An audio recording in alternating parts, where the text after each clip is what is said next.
Welcome to the One in the Many. My name is Arshak Ben-Lian. My purpose with the One in the Many podcast is to explore the process of integration as developmentally formative and therapeutically corrective factor in human psychology.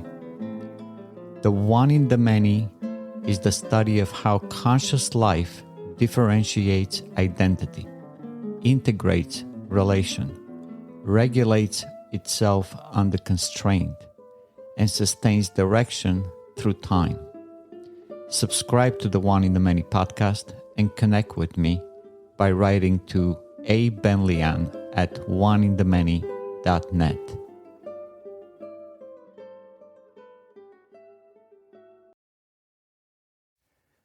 The concept of reduction occupies a central place in both objectivist epistemology and the One in the Many.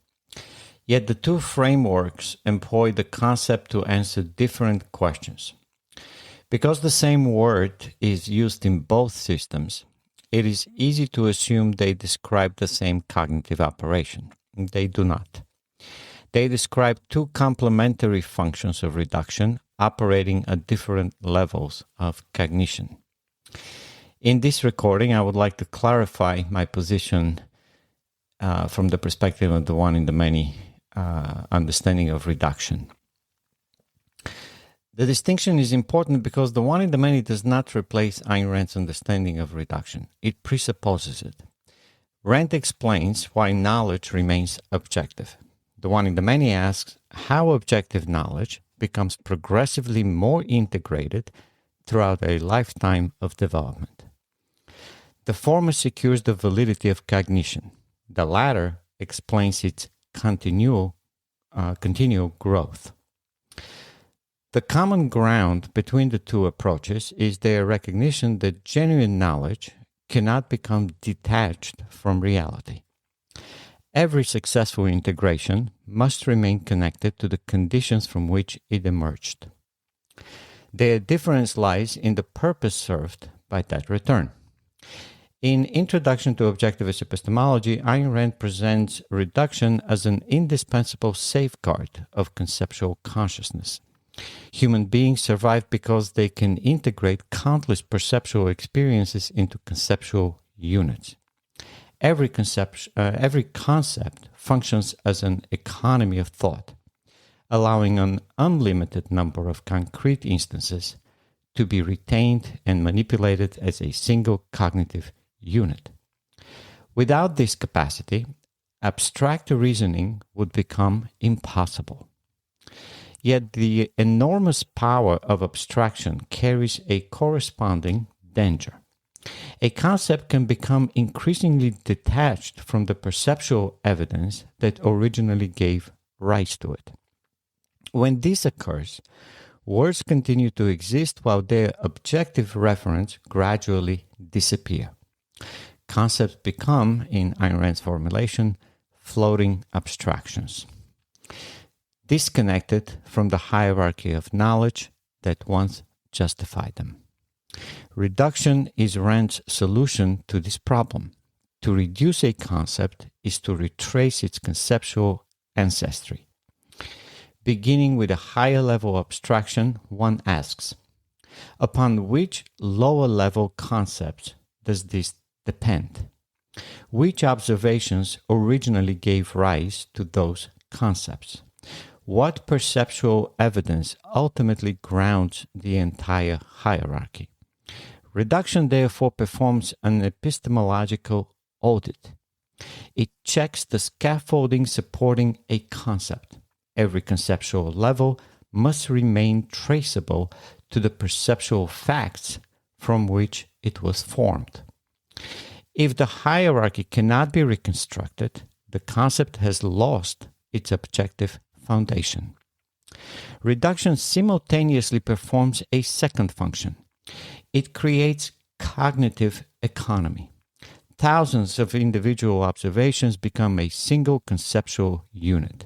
The concept tree, for example, compresses an immeasurable number of perceptual experiences into one manageable integration.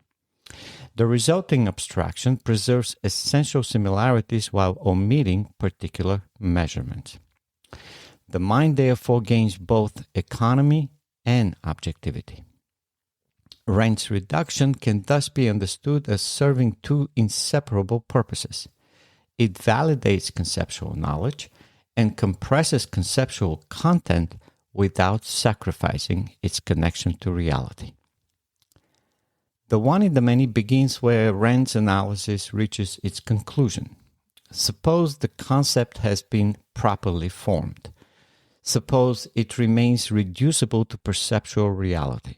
And suppose its conceptual hierarchy is objectively valid. A new question now emerges. How does this completed integration become the basis for further development? This question shifts attention away from the objectivity of the concept itself toward the developmental organization of the cognitive process. The one in the many, therefore, understands reduction differently. Reduction no longer serves only to verify that an integration is valid. It returns through the completed integration in order to reorganize the process that produced it. The central questions become which distinctions actually generated this successful integration, which premises proved indispensable, which relationships deserve strengthening, which assumptions proved unnecessary, which sequence of integrations should become more efficient during future inquiry. Reduction now functions recursively. The completed integration becomes an active influence upon the architecture that produced it. Rather than simply asking whether the concept remains connected to reality, the one in the many framework asks how reality has reorganized the mind through the successful completion of the integration. Reduction therefore becomes developmental. The distinction becomes clear when viewed in terms of direction. Rand's reduction moves downward through the hierarchy of concept. Concept down to lower level concept, down to percepts. The purpose of this descent is validation. The one in the many's reduction moves backward through the process of integration itself. Completed integration, back to sequence of integrations, back to observations, back to reorganized architecture. The purpose of this return is optimization. Rand examines the structure supporting knowledge. The one in the many examines the process generating knowledge. Another distinction emerges when we consider what is becoming more economical. Rand's reduction produces representational economy. An enormous range of concrete experiences become compressed into a single conceptual unit. The economy resides within the representation. The one in the many identifies a second economy. The process itself becomes more efficient.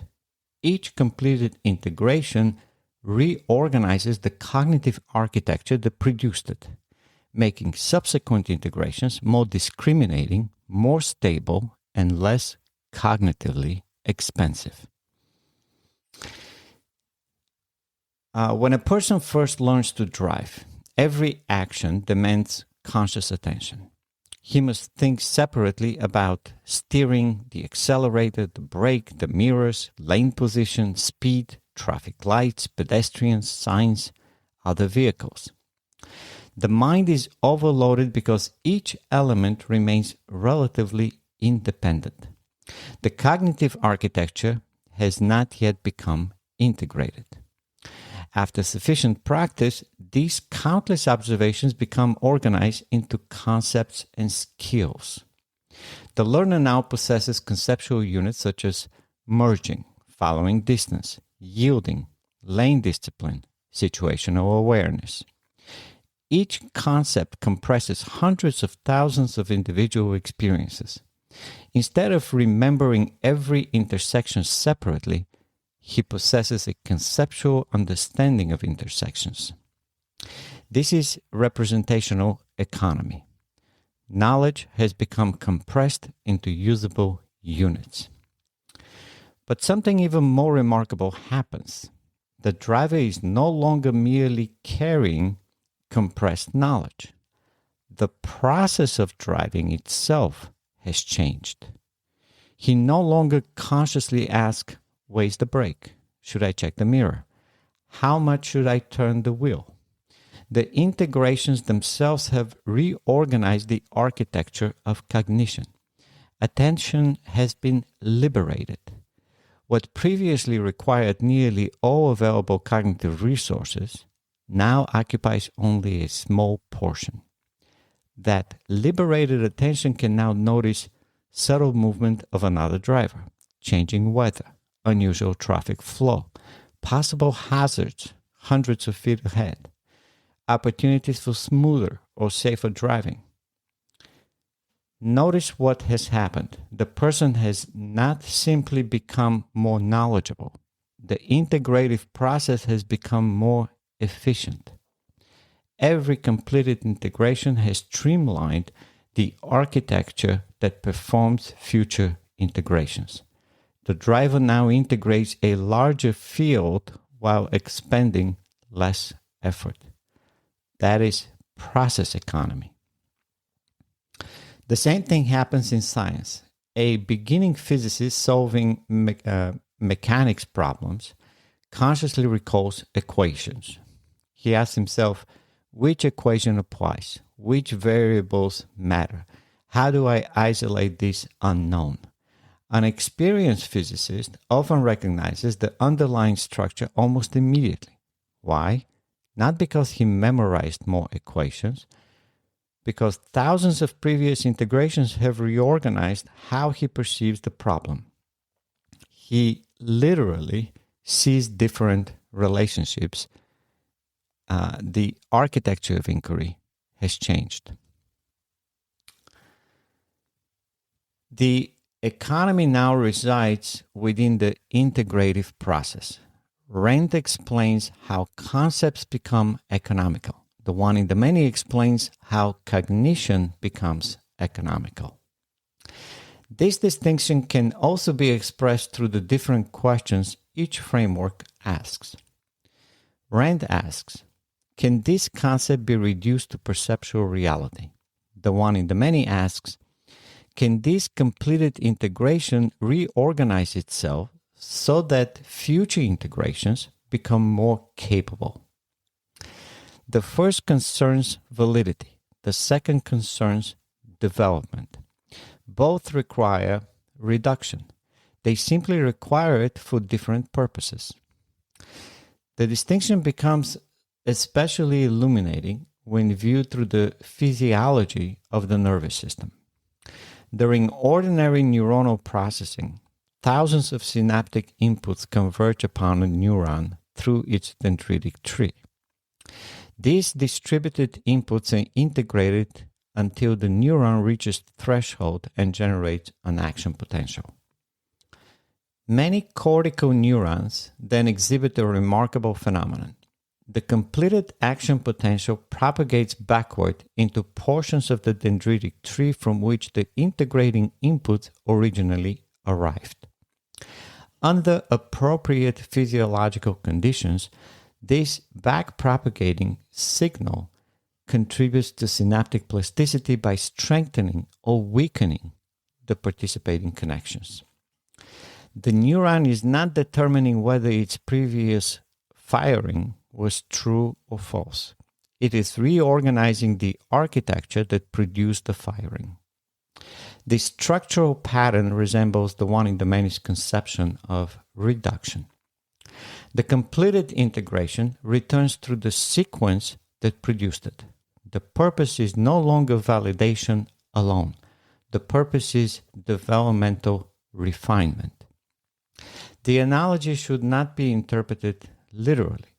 A neuron does not examine premises or evaluate truth. Nevertheless, the recursive organization of neuronal plasticity illustrates a broader developmental principle. Successful integration becomes an active influence upon the future organization of the integrating system. Conceptual reduction performs the same function within cognition. The completed understanding returns through its own formation, strengthening valid relations, refining distinctions, eliminating redundancy, exposing contradiction, and increasing the efficiency of future inquiry. This distinction also clarifies the structure of the IIR cycle. Integration is not merely one stage among three. Integration is the governing phenomenon. Induction and reduction are complementary movements through which integration develops. Induction expands the field. It discovers new observations, new distinctions, new relationships, and new possibilities for organization. Reduction increases the density of the resulting organization. It validates, compresses, stabilizes, and reorganizes the completed integration. The relationship can therefore be expressed as follows. Induction expands the scope of integration. Reduction increases the density of integration. Integration continuously transforms expanding scope into greater coherence and increasing coherence into the possibility of further expansion. Reduction is therefore not the opposite of induction. It is the reciprocal movement by which induction becomes permanently productive. The deepest distinction between Rand and the one in the many framework that I'm developing may therefore be expressed very simply. Rand asks, how does knowledge remain true? The one in the many asks, how does true knowledge continue to grow? These are not competing theories. They describe successive moments within the same developmental reality. Without Rand's reduction, concepts lose their objective connection to existence.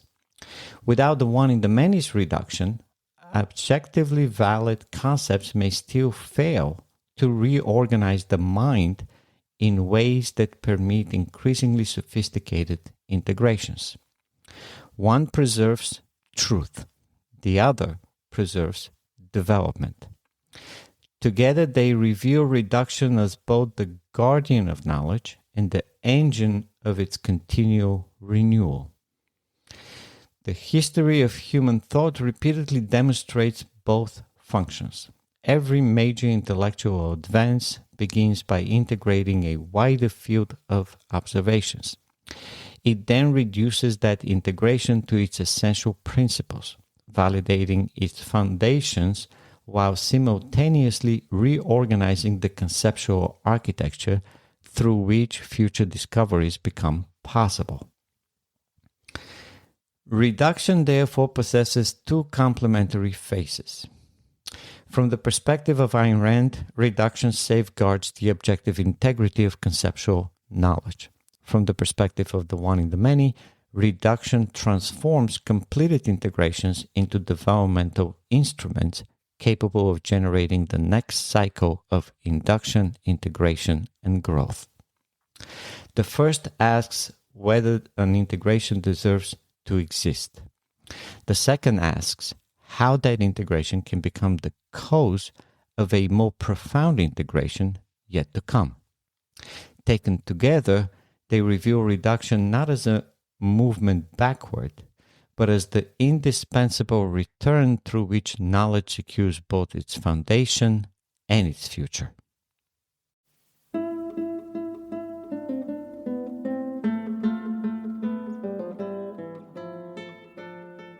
This is the one in the many. The principle of life is the process of integration from a single cell to an ideal human being.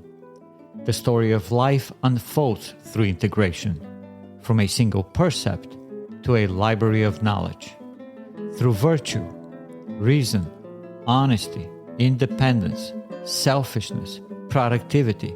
You set your values, purpose to achieve self-esteem and happiness. Through time and energy, from induction to integration to reduction, the smallest particle unifies matter, and the highest purpose unifies your life. You, the one in the many, matter. May you integrate your life with value-driven days.